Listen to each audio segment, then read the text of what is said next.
This is an RNZ podcast. They say it takes a village to raise a child. I'm Kathryn Ryan, and here we draw on my conversations with experts on 9 to Noon to help you navigate family life. As Aucklanders spend their first full day back in Alert Level 3 and the rest of the country in a Level 2, and we await to hear over the next day or so what might be coming next. Anxiety levels among many are naturally on the rise. How can parents help their children with mental well-being?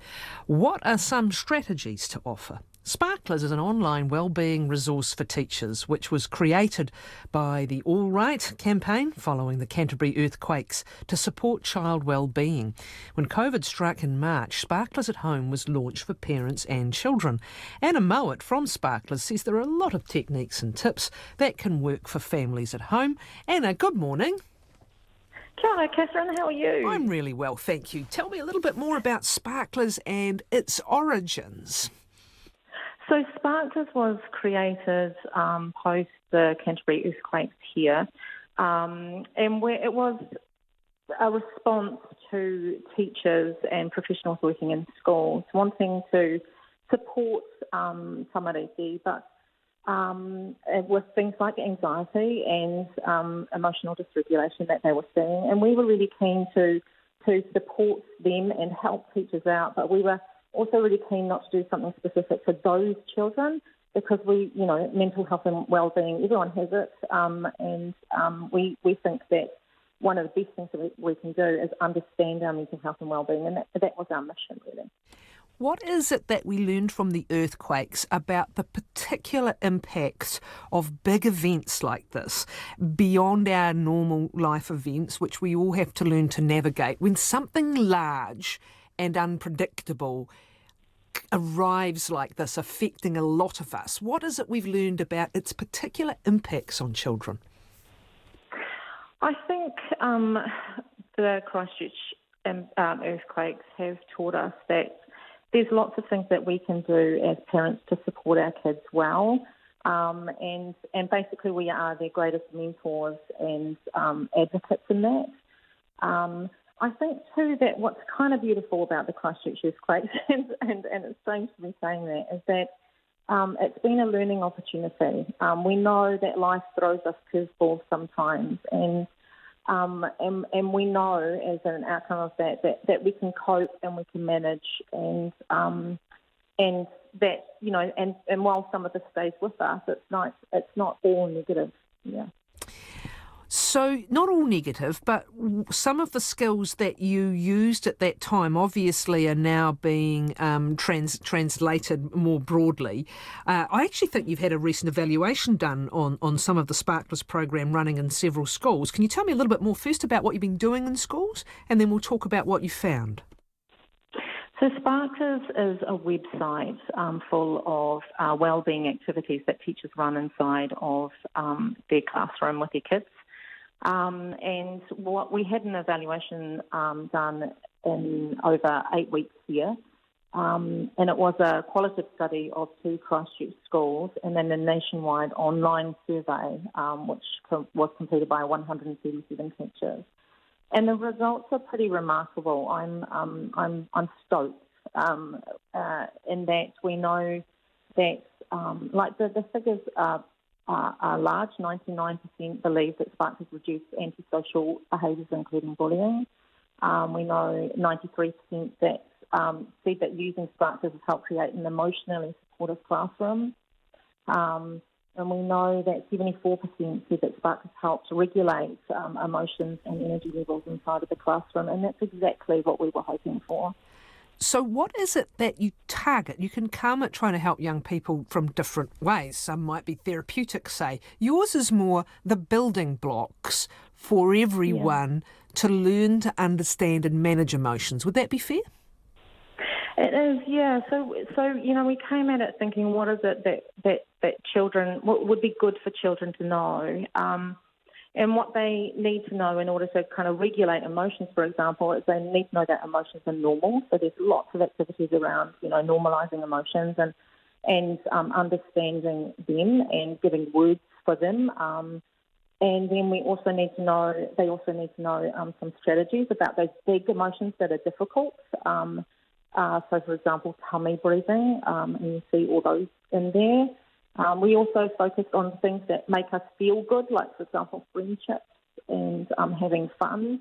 And those are all focus points inside of Sparks as well. So all of the activities have those as a kind of core outcome. We want kids to feel good and after having done Sparkles, and that seems to be the case. But it also means that what we're seeing too is that, and we see that inside of the evaluation, is that they're taking the strategies that they're learning inside of the classroom through Sparkles, and then teachers said that they're also seeing them, played out in the playground as well, which is really lovely. That's kind of that ongoing, lifelong learning. Yeah. What are some of the activities that can happen at home that are part of building this? What are some of the things that parents can do with kids? So some of the activity. So I mean, I'm thinking about Auckland at the moment, and how hard this might seem right now. But I think one of the important things will be to try and find some fun, a sense of fun. And so if they go to Sparklers and have a look at Sparklers at home, they'll see some activities that they want to try out. And my advice would be choose the ones that you think that will work for your family. So, for example, there's a pirate play one where everyone pretends to be pirates, and it's just kind of running around having, following instructions and working as a team.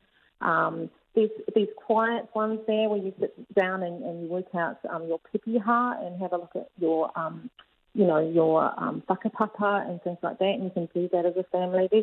There's ones there where if you've got a slide in the backyard, or you can make a slide on your back steps or whatever. It talks about, it's called Sliding Emotions, obviously, and it talks about how our emotions build and how they rise, just like they build, and when we walk up the steps to a slide, and then how they dissipate when we slide down, we let go, that kind of thing. So all of those they are activities that actively teach strategies, but also help kids feel good. Let's talk about what's happening at the moment with COVID then. Actually, before that, let's talk about what you did in March. Obviously, we're, only about 20 hours, I think, past finding out that what Auckland is already in and waiting to see what happens beyond this immediate period. But how did you click in specifically in March with what you'd learned previously and give ideas to families around that first full-on lockdown? Because I guess the difference is that was such a shock.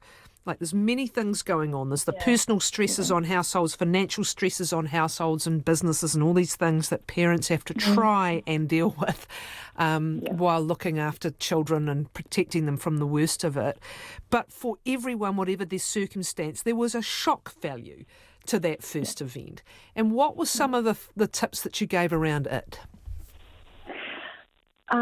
What did we say? We said look after yourselves. Keep connecting with friends and family. Do things that you enjoy still, like reading or exercising. We said also, and the biggie is cut yourself some slack. We're not always going to get this right, and good enough. And this is absolutely perfect.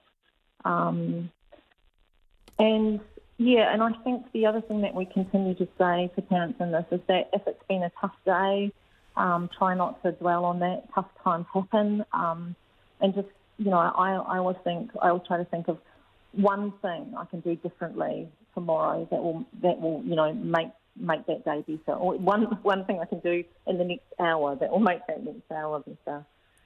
So I think Sparklers at Home is a very light touch approach. It gives parents ideas of what to do, but it's also, I hope that it's also empathetic. I'm a parent too. I know how tough that was in lockdown sometimes, but I also know there was some fun, and I also know that there were some calm moments, and some moments that that I don't want to give up because they were eminently special. Yeah. Not cut yourself some slack is a big one, because a lot of people stressed about schooling and trying to somehow replicate what could happen in the classroom. Yeah. And really what mattered most, the educators said at that time, was just, connect with your kids. As you say, have fun with your kids. It's a different kind of experience, a different kind of learning. It doesn't have to be, make sure you're up to page 46 in some textbook. Actually, being able to treat it as a unique experience and perhaps a unique moment in your time with your child, for better or worse, gave some people, as you say, some positive experiences or perhaps some easier experiences than others. Yeah, that's right. I think I'm not a teacher, and my children will tell you that. And I think that, it's just about, kids are learning from us anyway. So try, decide the things that you're able to help them with. If they've got some sort of home learning structure in place, and decide the things that that they can work independently on, and decide the things that, if it's a tough day that you can just give up on, are not going to happen today. I found that I was working during the week. It was hard for me to keep up with home learning. So some of our home learning, or a lot of our home learning, would actually happen the weekends when the pressure was off from me.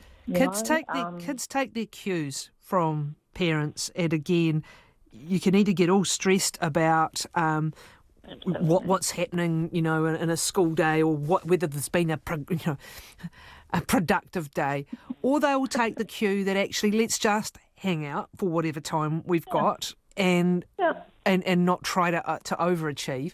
On this new situation now that's come very quickly upon Auckland, upon Rotorua, and the wait and see that the rest of us are in, what's your tips this time about how to talk to kids? Because they will have their particular questions. And when you are talking about what they are now picking up from the news, or the fact that they're back home from school again in Auckland when they thought that was done, what are some of the talking points or approaches you suggest for parents? I think we need to follow our children's leads in this, answer their questions as they come up, and be confident with the answers that we give them. But it's an opportunity to be, curious with them too.